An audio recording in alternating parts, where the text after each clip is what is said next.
Now contrast that with the delay path.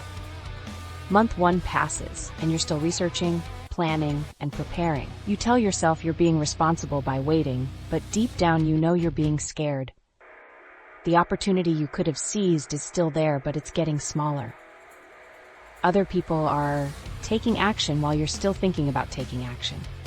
The gap between you and those who chose courage starts widening. 6 months into the delay scenario, you're frustrated with yourself for not starting sooner, but you're also more entrenched in your current situation.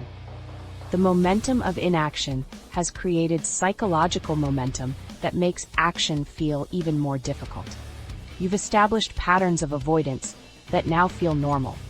The thing you were going to do 6 months ago now feels even more overwhelming because you've spent 6 months proving to yourself that you don't take action on important things.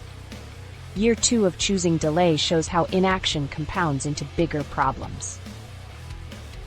The opportunity you missed has been taken by someone else.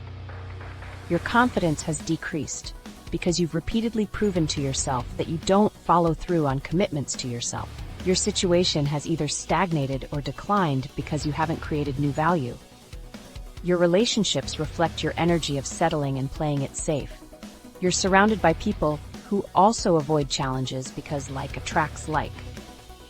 By year 5 of choosing delay, you've become someone you don't recognize and don't respect. You've spent 5 years proving that you're not someone who takes action when action is required. You've trained yourself to believe that you're not capable of handling challenges or creating change. You've created a life that feels safe but empty. You've become the cautionary tale that other people use to motivate themselves to take action. The regret research confirms what you already know in your gut.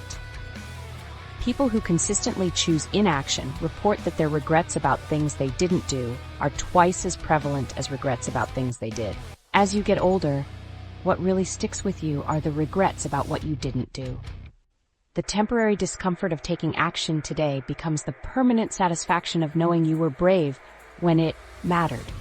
The temporary comfort of avoiding action today becomes the permanent pain of wondering what could have been. This moment is already passing. Every second you spend thinking about whether to take action is a second you're not taking action. Every minute you spend weighing pros and cons is a minute you're choosing the status quo by default. Every hour you spend preparing to get ready is an hour you're not actually getting ready. The decision is being made right now whether you consciously choose it or not. 5 years from today, you'll either be proud that you acted when action was required, or devastated that you chose comfort when courage was needed. You'll either be grateful that you trusted yourself enough to take the leap, or angry that you wasted years of your life being scared of outcomes that were temporary while accepting outcomes that were permanent. The version of you that exists 5 years from now is determined by what you do right now. The clock is ticking. The window is closing. The moment is here. The choice is yours. But the time for choosing is almost over. Every excuse you've ever made has led you to this exact moment, reading these words instead of living the life you actually want.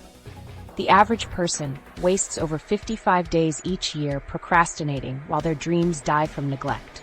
5 years will pass whether you act or hide. 5 years from now, you'll either thank yourself for being brave enough to start or hate yourself for being too scared to try. 90% of adults carry devastating life regrets, and you're heading straight toward joining them unless you move right now. Your excuses expire today. Your comfort zone ends now. Choose action or choose regret, but choose.